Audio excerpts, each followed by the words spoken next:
नमस्कार साथियों, स्वागत है आपका आज के वीडियो टॉपिक में। और आज के वीडियो में हम बात करने वाले हैं मनोविज्ञान, यानी जो मन का विज्ञान है। इसके कई सारे पार्ट हैं और उन्हीं में से जो एक आता है पाइथो, यानी साइकोपैथोलॉजी, यानी जिसको हम मनोवैद्यिकी बोलते हैं। इसी से रिलेटेड एक क्वेश्चन है, मनोरोगात्मक व्यवहार के विभिन्न प्रकारों का विवेचन करना है। यानी क्वेश्चन हमारा कहता है, discuss the criteria of psychological behaviour और अब नॉर्मल बिहेवियर। और इसी के बारे में हमें जानना है। तो आइए, और इसका जो आंसर है, या फिर यूँ कहें कि इसके बारे में हम जानना शुरू करते हैं, ताकि आपको किसी और को समझाने में या बताने में, या फिर आपको अपने नॉलेज को है इनक्रीज करने में कोई दिक्कत ना हो। तो सबसे पहले हम जान लेते हैं कि असामान्य मनोविज्ञान की जो है वस्तु विषय, इसके अध्ययन से हमें पता चलता है कि इसके अंतर्गत विभिन्न प्रकार के सामान्य व्यवहारों का अध्ययन किया जाता है। अतः यहाँ कुछ मुख्य जो है असामान्य व्यवहार, उनका वर्णन किया जा रहा है, जो कि होगा पहला हमारा मनःस्नायु विकृतियाँ, जिसको हम न्यूरोजेज बोलते हैं। यानी मानसिक विकृतियाँ जो हैं दो प्रकार की होती है। पहली होती है मनःस्नायु विकृति और दूसरी होती है मनोविकृति। मनःस्नायु विकृति जो है ये एक मानसिक रोग है, जिसमें न तो तीव्रता होती है, न ही उग्रता। फिर भी इस रोग से ग्रस्त व्यक्ति के व्यवहारों तथा मानसिक प्रक्रियाओं में कई प्रकारों की विकृतियां दिख पड़ती है। अकारण भयभीत हो जाना, अधिक सिर दर्द या थकावट का अनुभव करना, आशंका का शिकार बन जाना इत्यादि जो है ये इस रोग के जो है प्रमुख लक्षण है। यूँ तो सामान्य व्यक्तियों में भी जो है ये सारे लक्षण देखे जाते हैं, लेकिन जो मनःस्नायु विकृति से ग्रस्त व्यक्तियों में इन लक्षण की मात्रा जो होती है ये बहुत ज़्यादा होती है। ये लोग बात बात में डर जाते हैं, आशंका का शिकार हो जाते हैं और माइग्रेशन वगैरह के शिकार ये बहुत जल्दी हो जाते हैं, क्योंकि हमेशा इनके सर में दर्द वगैरह बना रहता है।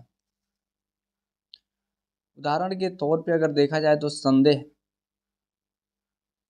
होने पर जो है एक सामान्य व्यक्ति भी देख लेता है कि दरवाज़ा बंद है या नहीं। जब एक बार देख लेता है कि दरवाज़ा बंद है या नहीं, तो उसका संदेह दूर हो जाएगा और वो चैन से सो जाता है। किंतु मनःस्नायु विकृति से ग्रस्त व्यक्ति दरवाज़ा को बंद देख लेने के बाद भी संदेह में रखता है, शायद उसका दरवाज़ा तो कहीं खुला नहीं रह गया, और बार बार जो है वो दरवाजे की क्या करता है, जांच करता है।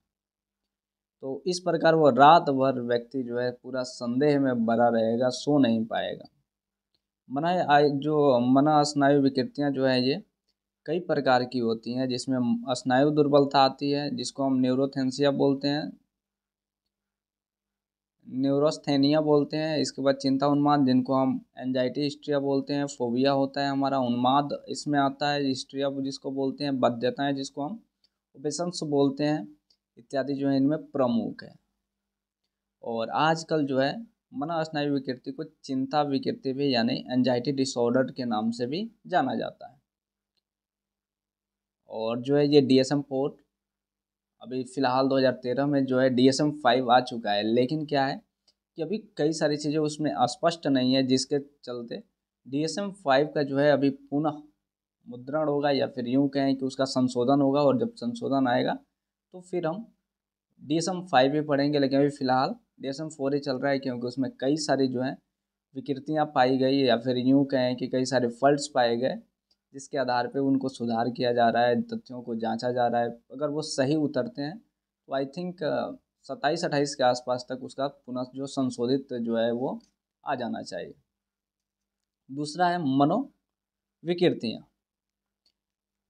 मनःस्नायु की तरह मनोविकृति भी जो है मानसिक रोग है, लेकिन मनोस्नायु विकृति की अपेक्षा यह बहुत तीव्र तथा संगीन होता है। इसमें व्यक्ति का सामाजिक एवं संवैगिक जीवन छिन्न भिन्न हो जाता है, उसका समस्त व्यक्तित्व ही विसंतुलित हो जाता है, उसमें आत्मसंयन की क्षमता तक नहीं होती, फलतः वह समाज पर एक बोझ बन जाता है। मनोविकृति से पीड़ित व्यक्ति को वास्तविकता का ज्ञान नहीं रहता है, जबकि मनःस्नायु विकृति से पीड़ित व्यक्ति को वास्तविकता का ज्ञान होता है। उसका संबंध बाहरी जगत से मानो टूट जाता है। वह कल्पना के संसार में भ्रमण करता है। वह यह भी नहीं समझता कि वह मानसिक रोग से ग्रसित है, इसलिए वह चिकित्सक की सलाह भी नहीं मानता। अतः उसकी चिकित्सा जो करना होता है ये भी बहुत ही मुश्किल हो जाता है।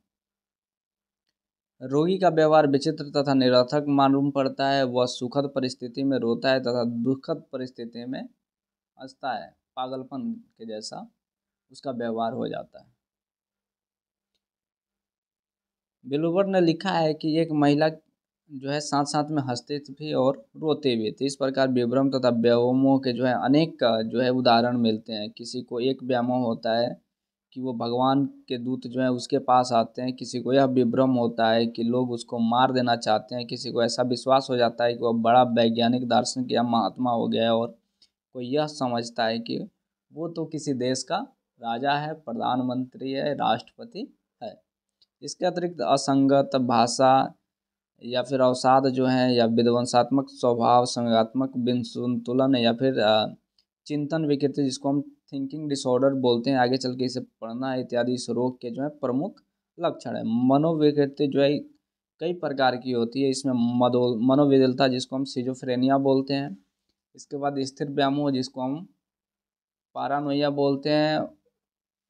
इसके अलावा उत्साह विषाद मनोविकृति जिसको मैनिक डिप्रेसिव साइकोसिस बोलते हैं, इत्यादि जो है प्रमुख हैं। इसके अलावा जो तीसरा नंबर है इसको हम मानसिक दुर्बलता बोलते हैं, यानी मेंटल डिफिशियंसी। मानसिक दुर्बलता भी है, ये भी एक प्रकार की जो है असामान्यता है। कुछ लोग इसे दुर्बल बुद्धि कहते हैं। इनमें मन का विकास एक विशेष स्थान पर ही रुक जाता है। फलतः शारीरिक रूप से उसका विकास तो हो जाता है, लेकिन मानसिक रूप से उसका विकास रुक जाता है।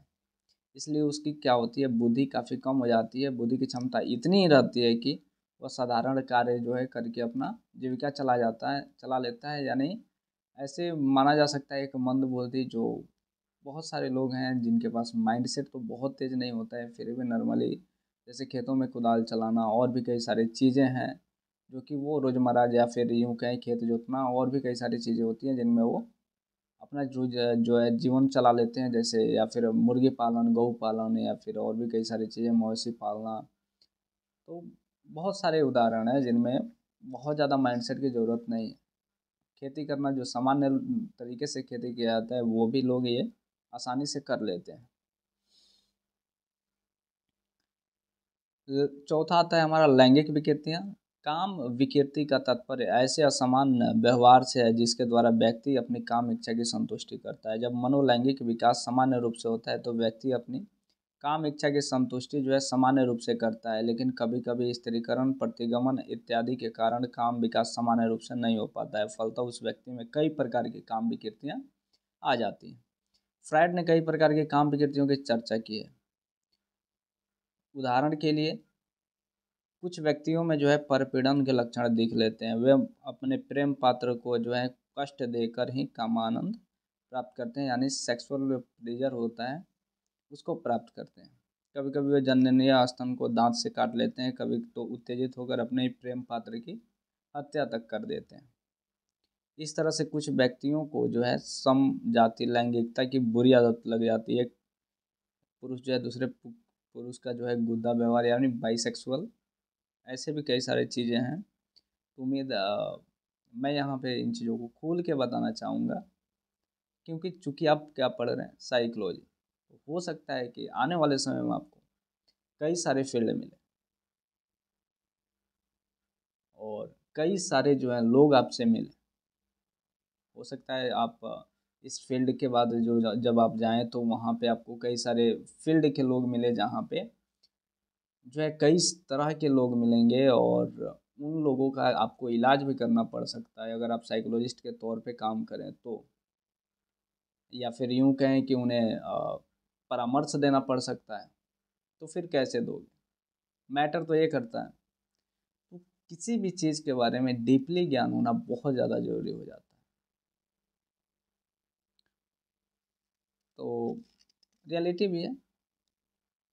बाइसेक्सुअल यानी, या फिर आप मान सकते हैं कि जो सेम सेक्स होते हैं, मेल मेल, फीमेल फीमेल, वहाँ वैसे भी जो है कामानंद को प्राप्त किया जाता है।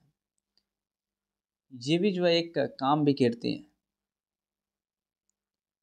और जो है एक स्वपीड़न से ग्रस्त व्यक्ति जो है अपने को कष्ट भी पहुंचाकर और काम विकृति को, यानी जो उसका जो है सेक्स जो है सेक्स इंटिंक्ट, तो इसकी भी संतुष्टि वो करता है। उसके बाद प्रदर्शन भाव से बेग्रसित, कई सारे लोग हैं जो प्रदर्शित करके अंगों का जो है प्रदर्शन करके और जो है सेक्सुअल जो है संतुष्टि करना वो भी करते हैं।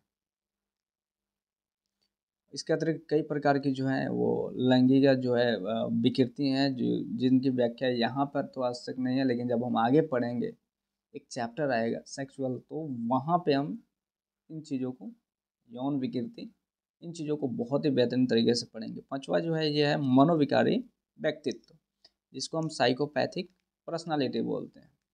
आई थिंक है कि ये जो चैप्टर, ये जो जो वीडियो है, ये पूरा जो है बुक इसी वीडियो के आधार पर है, और इसी के बारे में पढ़ना है पूरा का पूरा वीडियो, या फिर यूँ कहें कि पूरा का पूरा बुक पढ़ना है। और करीब करीब 200 से 250 वीडियोज केवल इसी वीडियो के एक एक टॉपिक से निकलेंगे, और उम्मीद है कि आपको सारे वीडियोज पसंद आएंगे। तो आप अगर प्लेलिस्ट वगैरह में सेव करके रखें तो अपने दोस्तों के पास भी शेयर कर सकते हैं।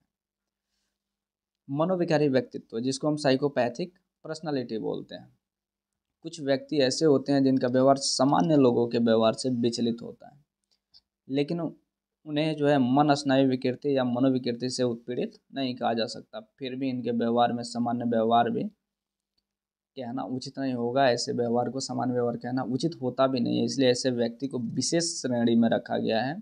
इस श्रेणी को मनोविकारी व्यक्तित्व कहते हैं। मनोविकारी व्यक्तित्व के कुछ खास लक्षण हैं, जिनमें स्वभावक जो है कलह प्रिय होना, या फिर बुरे बुरे भले का विचार नहीं करना, उदासीनता या विषाद की जो है प्रधानता होना, नैतिक विकल होना इत्यादि। जहाँ तक मनोविकार के कारण का संबंध है, मनोवैज्ञानिकों में एक मत कभी होता ही नहीं। जैसे ऋषियों में एक मत नहीं होता है भारतीय संस्कृति में, वैसे ही मनोवैज्ञानिकों में भी एक मत नहीं होता है, और उनके विचार जो हैं हो सकता है कुछ जगहों पर मिले और कुछ जगहों पे बिल्कुल ना मिले। तो हम मान सकते हैं कि जो विकारी व्यक्तित्व है, इसमें जो है वातावरण और वंश परंपरा दोनों का हाथ रहता ही रहता है। इसके बाद छठा जो है हमारा ये अपराध है। समाज के नियमों अथवा देश के विधानों का उल्लंघन करना अपराध कहलाता है। चोरी, डकैती, हत्या आदि का अपराध जो है ये उदाहरण है। जो व्यक्ति इन कामों को करता है वो अपराधी कहलाता है। कुछ व्यक्ति मानसिक दुर्बलता के कारण अपराधी बन जाते हैं। बुद्धि की कमी के कारण उनको भले बुरे का ज्ञान नहीं रहता है, फलतः वे अपराध करने लग जाते हैं। कुछ व्यक्ति मानसिक विकृतियों के कारण ऐसा करने लग जाते हैं। कभी कभी सामान्य व्यक्ति भी अपराध करते हैं, किंतु उनकी संख्या जो है बहुत कम होता है, और वो अत्यधिक क्रोधित होने के कारण वो ऐसे अपराध करते हैं, और बाद में हालांकि उनका पछतावा भी होता है, लेकिन वो अपना पक्ष रखना चाहते हैं कि भाई हम सही।